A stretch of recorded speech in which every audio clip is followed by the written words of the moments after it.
Hello guys and welcome back to another session of ACCA P2P। आज हम लोग financial management की इस जर्नी के अंदर एक और क्वेश्चन सॉल्व करने जा रहे हैं, दैट इज टेंजा को। इस क्वेश्चन को मैंने लिया है weighted average cost of capital वाले हमारे सिलेबस के पार्ट से। ये एक बहुत ही अच्छा और सबसे अच्छी बात है, एक रीसेंट क्वेश्चन है वैक का। तो अभी हम इसको सॉल्व करेंगे and let's see what do we have here to learn. So basically this is a question named Tenjaco. और सबसे पहले हम इसकी रिक्वायरमेंट को पढ़ लेते हैं कि क्या है हमारे पास इसकी रिक्वायरमेंट में, and let's see what do we have to exactly do.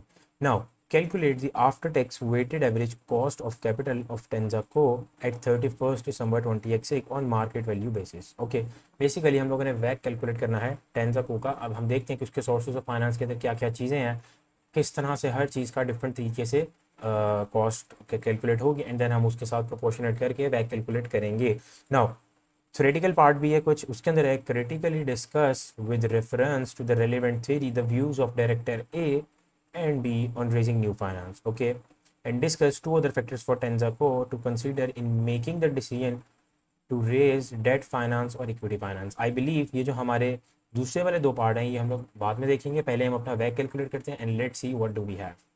Now सबसे पहले सबसे पहले क्या हम देखते हैं हमारे पास क्या कुछ है। हमारे पास है ऑर्डिनरी शेयर्स, हमारे पास है कन्वर्टेबल लोन नोट्स और हमारे पास है bank loan. Now Tenjaco currently has the following sources of finances: the capital structure and its nominal values have not changed for many years guys। इस बात को याद रखना है, हम इसको बाद में अभी रेफर करेंगे again. Now ordinary shares are currently trading at 5 point. ऐसा करते हैं, सबसे पहले हम पढ़ने से पहले यहाँ पर एक टेबल बना देते हैं। क्या टेबल होगा? Source of finance. क्या है सबसे पहले हमारे पास है सबसे पहले और ordinary sorry ordinary shares, and then है हमारे पास convertible loan notes, and then है हमारे पास बैंक लोन। नाउ ये सारी चीज़ें आ गई, एंड देन उसके बाद हमारे पास नेक्स्ट चीज़ क्या है, उसके बाद हमारे पास यहाँ पर मार्केट वैल्यू। हम यहाँ पर मार्केट वैल्यू कैलकुलेट करेंगे, एंड देन इसके बाद हम यहाँ पर कैलकुलेट करेंगे हमारी प्रोपोर्शन कि हर चीज़ की कितनी प्रोपोर्शन है according to the market value, and then यहाँ पर उनकी कॉस्ट आएगी, एंड देन यहाँ पर हमारा प्रोपोर्शनेटेड कॉस्ट या आप उसको वैक कह लें वो आएगी। राइट, मैं इसको बोल्ड कर देता हूँ और इसकी मैं विड्थ को थोड़ा सा इंक्रीज कर देता हूँ। नाउ नाउ व्हाट गाइस, अब सबसे पहले ऑर्डिनरी शेयर्स को देखते हैं। ऑर्डिनरी शेयर्स का क्या सीन है? Ordinary shares are currently trading at 5.55 per share and have a nominal value of 0.50 per share. An ordinary dividend of 0.85 per share has recently been paid. The directors have indicated that a dividend of 0.90 will be paid on 31st December 2027. Tenzaco's dividends and share price have grown steadily at 6% per year for several years and are expected to continue to do so. Basically guys उसने हमें बताया है कि जो टेंजाको है, इनकी जो share price है वो स्टडीली ग्रो कर रही है पिछले कुछ सालों से 6% के ऊपर, और इसी तरह से उनका डिविडेंड भी ग्रो कर रहा है। बट अब मज़े की बात यहाँ पर ये है गाइस, आप इसको दो तरीके से टैकल कर सकते हैं क्वेश्चन को। एक तरीका तो ये है, बेसिकली हमें ये तो पता चल गया कि हम लोग इसको सॉल्व करने के लिए डीवीएम यूज़ करेंगे। DVM dividend valuation model. Dividend valuation model क्यों यूज़ करेंगे सर? वो इसलिए यूज़ करेंगे क्योंकि हमें कैपेम की कोई इन्फॉर्मेशन दी ही नहीं है। कैपेम की इन्फॉर्मेशन दी होती तो कैपेम यूज़ कर लेते हैं। हमारे पास ना यहाँ पे risk free rate of return आ रहा है, ना रिस्क प्रीमियम आ रहा है, ना ही कोई बीटा की इन्फॉर्मेशन आ रही है। हमारे पास जो इन्फॉर्मेशन आ रही है वो तो आ ही डीवीएम की रही है, यानी कि डिविडेंड वैल्यूएशन मॉडल। नाउ अब हम उसको कैलकुलेट कैसे करेंगे? अब बेसिकली डिविडेंड वैल्यूएशन मॉडल के अंदर आप क्या करते हैं, नेक्स्ट ईयर के डिविडेंड को डिवाइड करते हैं शेयर प्राइस के साथ, राइट। लेकिन उसने हमें यहाँ पे दो चीज़ें दी हैं, एक उसने हमें करंट डिविडेंड जो कि मोस्ट रिसेंट डिविडेंड दिया है, और साथ ग्रोथ रेट भी दे दिया है। अब या तो आप इस 0.85 के ऊपर ये वाला ग्रोथ रेट अप्लाई करें और इसके थ्रू कैलकुलेट कर लें, या फिर सिंपली उसने हमें नेक्स्ट ईयर का डिविडेंड खुद ही से दे दिया है, आप ये यूज़ कर लें। दोनों तरीके बिल्कुल ठीक होंगे, राइट। तो अब हम क्या करेंगे, सबसे पहले हम कैलकुलेट करते हैं अपनी ऑर्डिनरी शेयर्स की मार्केट वैल्यू। मार्केट वैल्यू कैसे कैलकुलेट करेंगे? 50,000 आ रही है नॉमिनल वैल्यू, मैं 1000 टर्म्स में बात करूंगा, इस 50 मिलियन है बट मैं 3 जीरोस को कॉमन ले रहा हूँ हर जगह।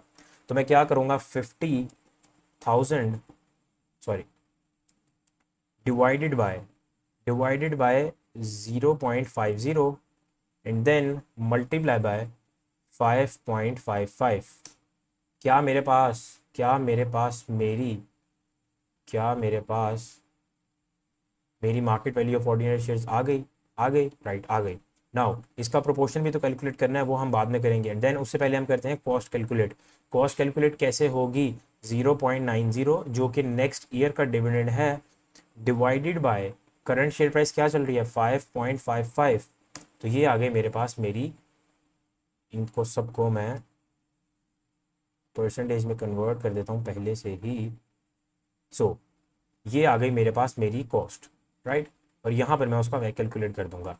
नाउ ये तो हो गई मेरी ऑर्डिनरी शेयर्स। ऑर्डिनरी शेयर्स की बात तो हो गई हमारे पास कंप्लीट। मैंने क्या किया गाइस, सिंपली इसको डिवाइड किया, लेकिन इसके अंदर ग्रोथ रेट भी तो ऐड होगा। 0.9 divided by 5.55 plus growth rate कितना है 0.06। This this is, now guys अब क्या, अब हम यहाँ पर कैलकुलेट करेंगे अपनी कन्वर्टेबल लोन नोट्स की market value. Convertible loan notes के पोर्शन में क्या है, each loan note has a nominal value of 100 and is currently trading eight 108.51। सबसे पहले मार्केट वैल्यू कैलकुलेट कर लेते हैं। किस तरह से? 150,000 डिवाइडेड बाय नॉमिनल वैल्यू कितनी है 100, मार्केट वैल्यू कितनी है 108.51। एंटर करूंगा तो मार्केट वैल्यू आ जाएगी, बिल्कुल आ जाएगी। कॉपी, और यहाँ पर मैं इन सब के फॉर्मेट को पेस्ट कर देता हूँ ताकि सबका फॉर्मेट एक जैसा हो। कोमाज आ गए। नाउ मेरे पास मेरी कन्वर्टेबल लोन नोट्स की भी मार्केट वैल्यू आ गई। अब मैंने अपना कन्वर्टेबल लोन नोट्स की कॉस्ट भी तो कैलकुलेट करनी है, वो मैं कैसे कैलकुलेट करूंगा? उसने कहा each loan note has a nominal value of 100 and is currently trading eight 108.51 on 31st December 2009 the investors holding the convertible loan notes may convert the loan note into 20 ordinary shares. If they choose not to do so, then loan notes will be redeemed at nominal value on 31st December 20x9। Guys इसके लिए हमें करनी पड़ेगी एक separate working, और यहाँ पर हम लिख देंगे W1 और नीचे आके हम अपनी वर्किंग शुरू करते हैं। मैं यहाँ पर लिखूंगा ईयर्स 0 1 2 3। मैंने इस तरह से क्यों लिखा, राइट इस तरह से मैंने क्यों लिखा गाइस, सॉरी ये इसको I guess just give me a second. Now अब आगे मेरे पास ईयर्स, मैंने 3 ईयर्स क्यों लिखे? अभी हम करंटली कहाँ पर हैं? अभी हम 20x6 पर हैं। उसने कहा that loan notes will be redeemed eight nominal value on 31st December 20x9, यानी कि 3 साल के बाद। और यहाँ पर मैंने 3 साल लिख दिए। अब यहाँ पर मैं लिखूंगा मार्केट वैल्यू, और वो कितनी आ रही है -108.51। और यहाँ पर मैं लिखूंगा इंटरेस्ट। गाइज इंटरेस्ट कैसे कैलकुलेट होगा? गाइज मैं यहाँ पर लिखूंगा इज इक्वल टू, और कितना इंटरेस्ट है उसने हमें बताया यहाँ पर दैट इंटरेस्ट इज 6%। लेकिन क्या मुझे इस 6% को एज इट इज यूज करना है? Of course not. मुझे मुझे इस 6% को, इसको 6 को मल्टीप्लाई बाय 1 माइनस टी करना है। टी क्या है 15%, तो मैं यहाँ पर लिखूंगा 15 और इसको मैं यहाँ पर लिख दूंगा। नाउ ये हो गया। नाउ अब क्या करेंगे गाइस? अब मैं सिंपली इसको आगे तक ड्रैग कर दूंगा।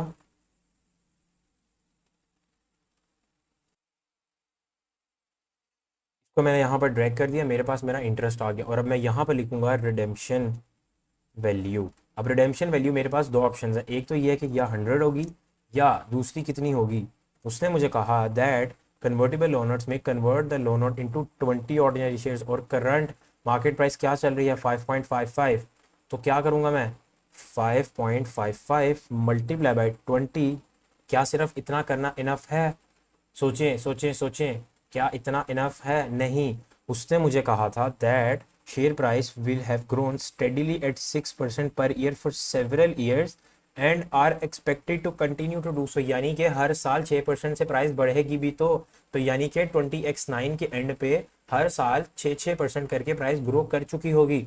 तो मैं यहाँ पर क्या करूँगा that 1.06 raise to the power of 3, right, और इसको मैं एंटर कर दूंगा। गाइस खुद बताएं आपको क्या लगता है, इसमें से एक शेयर होल्डर क्या एग्जिट 100 पर लेना चाहेगा या 132 पर?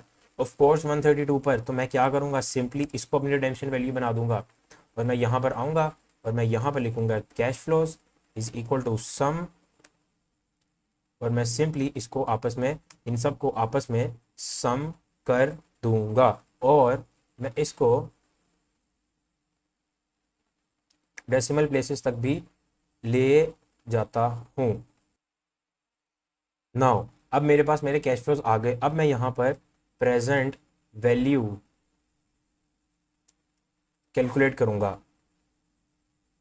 Right guys. अब प्रेजेंट वैल्यू कैलकुलेट करने के लिए आपको दो चाहिए, आपको एक पॉजिटिव एनपीवी चाहिए, आपको एक नेगेटिव एनपीवी चाहिए, राइट। एक तो तरीका ये है, ट्रायल एंड एरर मेथड कहते हैं इसको। दूसरा तरीका भी है, दूसरा तरीका ये है कि आप सिंपली एक्सेल के अंदर जो आईआरआर का फॉर्मूला है आप उसको यूज़ करके देखें। मैं ये वाला स्टेप आपको प्रेजेंट वैल्यू को कैलकुलेट करने तक सिखाऊंगा, क्योंकि उसके बाद तो सिंपली आपको वैल्यूज आईआरआर के फॉर्मूला में पुट करनी है, राइट। एंड देन उसके बाद मैं आपको आईआरआर वाले फॉर्मूला से भी करके दिखा देता हूँ। तो बेसिकली आपको स्टार्ट ऑफ करने के लिए ऑफ कोर्स पहले एक इंटरेस्ट रेट चाहिए। मैं स्टूडेंट्स को यूजुअली रिकमेंड करता हूँ दैट वो जो भी आपका कन्वर्टेबल लोन नोट्स का रेट है आप उसके ऊपर से स्टार्ट कर लें। तो मैं यहाँ पर सिंपली 6% लिखूंगा और मैं यहाँ पर is equal to this multiply by 1 + 6%, sorry 6% raise to the power of minus minus ये कर देंगे गाइस, इसको एंटर कर देंगे एंड देन इसको मैं आगे तक ले जाऊंगा। इसने मुझे कैलकुलेट कर दिया। अब क्या ये एनपीवी पॉजिटिव आ रही है या नेगेटिव, अभी देख लेते हैं गाइस। ये एनपीवी तो आ रही है, ये एनपीवी तो आ रही है पॉजिटिव, ये एनपीवी तो आ रही है पॉजिटिव। यानी कि अब नेक्स्ट जो मुझे कैलकुलेट करनी है वो किसी बड़े इंटरेस्ट रेट पे करनी, सॉरी किसी बड़े डिस्काउंट रेट पे करनी है। मैं फॉर एग्जांपल 12% पे कर लेता हूँ अब, और अब मैं यहाँ पर लिखूंगा प्रेजेंट वैल्यू एंड देन मैं यहाँ पर लिखूंगा this multiply by 1 + 12% raise to the power of minus this, right. इसको मैं यहाँ तक ऐसे करूँगा एंड देन इसको मैं आगे तक ड्रैग कर दूंगा और यहाँ पर मैं इसका सम कर लूँगा। तो मेरे पास आ रहा है, अभी भी पॉजिटिव में आ रहा है, तो यानी मुझे इसको मज़ीद बढ़ाने की ज़रूरत है। तो मैं यहाँ पर इसको फॉर एग्जांपल अब कर देता हूँ 15% पे, राइट। और अब मैं देखता हूँ क्या आता है। अब आ गई नेगेटिव में गाइस। अब आप इसके थ्रू सिंपली आईआरआर का फॉर्मूला लगा के इसको सॉल्व कर सकते हैं, बट अभी के लिए इसको मैं यहाँ से रिमूव करता हूँ और मैं अब आपको आईआरआर का फॉर्मूला लगा के अभी बताता हूँ। आप क्या करेंगे, यहाँ पर लिखेंगे आईआरआर और is equal to IRR this bracket open, इन सबको सेलेक्ट करेंगे, bracket close and enter. This is it guys, this is it. आपने अपना आईआरआर के थ्रू आपने अपना जो कॉस्ट है वो कैलकुलेट कर ली, राइट। अब आप सिंपली यहाँ पर जाएंगे, इज इक्वल टू करके इस कॉस्ट को यहाँ पर लिख देंगे। अब आगे हमारे पास बैंक लोन। बैंक लोन की मार्केट वैल्यू क्या होती है, बैंक लोन की मार्केट वैल्यू वही होती है जो बुक वैल्यू होती है। तो मैं सिंपली यहाँ पे 120,000 लिख दूंगा और मैं यहाँ पर जाऊँगा और मैं क्या करूँगा, 4% multiply by, sorry 4% multiply by bracket 1 - T कितना है 15%। ये मैंने क्यों किया गाइस, हम सबको पता है कि बैंक लोन के ऊपर, बैंक लोन किसी भी किस्म के डेट के ऊपर हम लोगों को टैक्स सेविंग मिलती है, जस्ट बिकॉज जस्ट लाइक हम लोगों ने कन्वर्टेबल लोन नोट के अंदर भी यहाँ पर इस पार्ट के अंदर कैलकुलेट किया था, राइट। मैं इसको सॉल्व करूंगा और यहाँ पर मैं अब करूंगा इज इक्वल टू सम, इनका मैं आपस में सम कर दूंगा। यहाँ पर मैं आऊँगा is equal to this divided by this.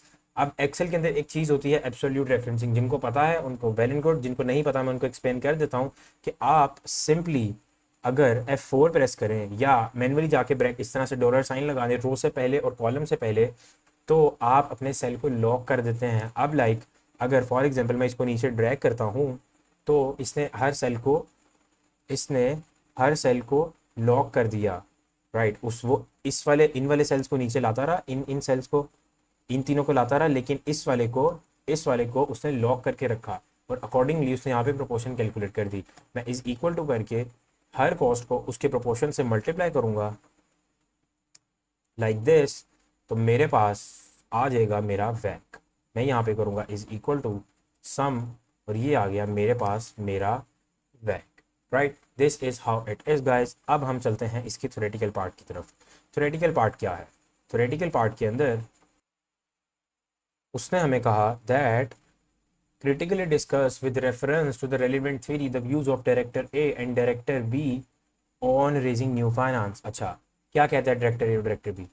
Tenzaco needs to raise further finance of 200 million on long-term finance, and the directors have been discussing whether this should be borrowed debt or raised by issuing new share capital. The finance is needed quickly for a new project. Guys, इस बात को आपने याद रखना है, ये हमें बहुत हेल्प आउट करेगी हमारी एक रिक्वायरमेंट में. Now, during the discussion, director A proposed the use of debt. Okay, she had heard that at high levels of gearing, the company can make cost savings which improve the weighted average cost of capital. So basically, director A here is referring to the MM model. MM model क्या है guys? Miller and Modigliani model. उसके अंदर हम क्या कहते हैं?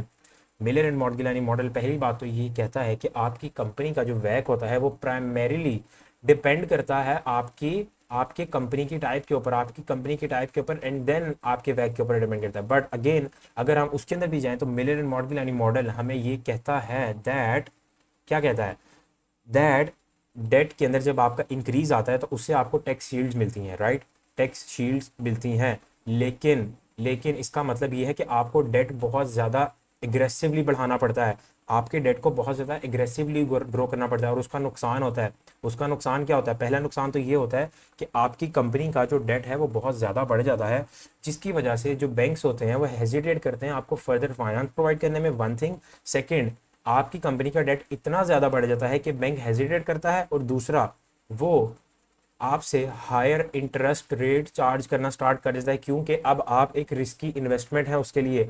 और जब बैंक आपसे higher rate of interest charge करेगा, इसका मतलब ये है कि आपकी आपकी पीएनएल के ऊपर इंटरेस्ट का फिगर बहुत बड़ा आ जाएगा. जब इंटरेस्ट का फिगर बहुत बड़ा आ जाएगा तो may be there is a chance कि आपकी कंपनी का जो टैक्स शील्ड है वो इतनी ज़्यादा हो जाए, टैक्स सेविंग इतनी ज़्यादा हो जाए कि वो प्रॉफिटेबल, जो कि टैक्सेबल प्रॉफिट है, उसकी लिमिट्स को एग्जॉस्ट कर जाए. यानी कि इतना ज़्यादा आप टैक्स शील्ड करने लग जाएं, टैक्स शील्ड आपकी इतनी बड़ी हो जाए कि वो एक लिमिट तक ही बड़ी रहे, क्योंकि आपका टैक्सेबल प्रॉफिट ही इतना नहीं है. तो राइट, तो यानी लॉन्ग टर्म के अंदर अगर आप बहुत ज़्यादा एग्रेसिवली रीगेयरिंग करेंगे तो देर इज़ अ चांस कि वो बहुत ज़्यादा फायदा ना दे आपको, बल्कि उल्टा नुकसान दे, बिकॉज आपकी कंपनी अब बहुत ज़्यादा गेयरिंग में चली गई है, आपके ऊपर बहुत ज़्यादा डेट आ गया है. नाउ, अब डायरेक्टर बी क्या कहता है? Director B has pointed out that Tenjaco's capital gearing is amongst the lowest in industry. Okay, our competitors generally have higher gearing than we do and also have lower weighted average cost of capital than us. Although I do think that when gearing gets high, the WACC goes up again. Now, director B यहाँ पर जो suggest कर रहा है वो suggest कर रहा है ट्रेडिशनल थ्योरी को, और वो ये कह रहा है that optimal optimal capital structure होना चाहिए. हमारा जो डेट है वो बाकी कंपनीज की निस्बत कम है, तो यानी हम मजीद डेट को अफोर्ड कर सकते हैं, हमें मजीद डेट चाहिए है. अच्छा, होता क्या है कि ट्रेडिशनल थ्योरी के अकॉर्डिंग गाइस, अगर आपको समझ नहीं आ रही है क्या थेरीज है, एमएम मॉडल क्या है, क्या ट्रेडिशनल थेरीज हैं, क्या एमएम विदाउट टैक्स है, क्या एमएम विद टैक्स है, you really really need to go back and study those theories. मैं यहाँ पर आपको वो स्टडी नहीं करवा सकता हूँ, मैं यहाँ पर आपका उन थेरीज से रिलेटेड कॉन्सेप्ट क्लियर नहीं करवा सकता, मैं आपको ज़्यादा से ज़्यादा ब्रीफली एक्सप्लेन कर सकता हूँ. अगर आप उनको समझना चाहते हैं तो डिस्क्रिप्शन के अंदर आपको लिंक मिलेगा, आप जाएँ नियर पे की वेबसाइट के ऊपर, सारे लेक्चर्स इसके बारे में A to Z अपलोडेड हैं, जाएँ वहाँ पर जाकर अपना कॉन्सेप्ट क्लियर करें. Now anyway, moving back to this, basically होता ये है कि इनिशियली जब आपका वैक, आपका जब डेट ज़्यादा होता है तो उसकी वजह से टैक्स सेविंग आती है, टैक्स सेविंग आती है तो आपका वैक नीचे जाता है. लेकिन एक पॉइंट आता है जिसके बाद आपका जब वैक बढ़ता, आपका जब डेट बढ़ता है तो उसकी वजह से आपका वैक इंक्रीज करना स्टार्ट कर देता है. क्यों? क्योंकि आपका cost of equity constantly increase कर रहा होता है due to the increasing debt. क्यों? क्योंकि शेयर होल्डर्स को of course it's their concern that company बहुत ज़्यादा डेट ना ले, क्योंकि अगर कल को कंपनी, फॉर एग्जाम्पल, सबसे पहले हम स्टार्ट करते हैं ऑपरेशनल कंडीशन में, अगर कंपनी बहुत ज़्यादा डेट ले लेगी इसका मतलब है उसको बहुत ज़्यादा इंटरेस्ट पे करना पड़ेगा. जब कंपनी को बहुत ज़्यादा इंटरेस्ट पे करना पड़ेगा तो उसका पैट डिक्रीज करेगा, और मे बी इतना डिक्रीज कर जाए कि वो लॉस मेकिंग में चली जाए. जब वो लॉस में चली जाएगी या पैट बहुत कम होगा तो maybe company would not have enough funds to give dividends to the shareholders, right? तो इस वजह से एक शेयर होल्डर्स का ये कंसर्न है. दूसरा कंसर्न ये है दैट कल को अगर कंपनी बंद होती है, कल को कंपनी अगर लिक्विडेट होती है तो उस टाइम पर भी सबसे पहले डेट होल्डर्स को उनके पैसे मिलेंगे. अगर डेट बहुत ज़्यादा होगा तो देयर इज अ चांस कि सारा पैसा डेट होल्डर्स के पास ही चला जाएगा, शेयर होल्डर्स तक आते आते कुछ बचेगा ही नहीं. राइट, एक ये भी कंसर्न है शेयर होल्डर्स का। तो इसी वजह से एक पॉइंट के बाद आपका वैग इंक्रीज करना स्टार्ट कर देता है और ऑप्टिमम लेवल ऑफ जो गेयरिंग है उसको डिटर्मिन करना भी बहुत ज़्यादा मुश्किल होता है। राइट नाउ अब हम आते हैं अपने सेकंड पार्ट की तरफ, जो कि है discuss two other factors for Tenzaco to consider in making the decision to raise debt finance or equity finance. Basically हम लोगों ने यहाँ पर बात की थी that the finance is needed quickly. और सबसे क्विकेस्ट फॉर्म ऑफ फाइनेंस क्या है? सबसे क्विकेस्ट फॉर्म ऑफ फाइनेंस है डेट। आपको शेयर होल्डिंग, अगर फॉर एग्जांपल आपको शेयर्स इशू करने हैं या अगर आपकी कंपनी लिस्टेड नहीं है, आपको पहले आईपीओ के मसलों में पढ़ना पड़ेगा, आपकी रेगुलेशंस होगी, हज़ार चीज़ें होंगी, मे बी मंथ्स और ईयर्स लग जाएं आपको फंडिंग सिक्योर करने में। But that is a very very easy source of finance. और दूसरा दूसरा मसला ये है कि एडमिनिस्ट्रेशन बर्डन भी बहुत कम होगा थ्रू इक्विटी। एडमिनिस्ट्रेशन बर्डन भी बहुत कम होगा थ्रू डेट, सॉरी। इक्विटी के अंदर एडमिनिस्ट्रेटिव बर्डन बहुत ज़्यादा होगा, बहुत ज़्यादा रेगुलेशंस होगी, बहुत ज़्यादा लॉस को आपको कंप्लाई करना पड़ेगा, आपकी एडिशनल कॉस्ट होंगी, क्योंकि अब आप एक ले मैन की इन्वेस्टमेंट बन गए हैं। जब आप शेयर स्टॉक एक्सचेंज पे लिस्ट होंगे तो आपके आपकी कंपनी के अंदर एक ले मैन इन्वेस्ट कर रहा होगा, तो इसलिए अब आपके ऊपर ज़्यादा रिस्पॉन्सिबिलिटी है। ज़्यादा रिस्पॉन्सिबिलिटी मीन्स ज़्यादा cost, right. And then debt का एडवांटेज क्या है? डेट का एडवांटेज ये है दैट एक तो वो आपको जल्दी मिल जाएगा, दूसरा ये कि अगर आपके पास कोई ऐसा नॉन करंट एसेट है जिसको आप एज अ सिक्योरिटी रखवा सकते हो, तो उसको आप एज अ सिक्योरिटी रखवा के चीपर इंटरेस्ट रेट्स बार्गेन करवा सकते हो, क्योंकि इस तरह से बैंक के पास एक अश्योरेंस होगी कि अगर ये डिफॉल्ट करता भी है तो मैं इसका एसेट बेच के अपना पैसा रिकवर कर लूंगा, राइट। एंड देन थर्ड एक चीज़ ये भी है कि एक होता है क्लाइंटेल अफेक्ट।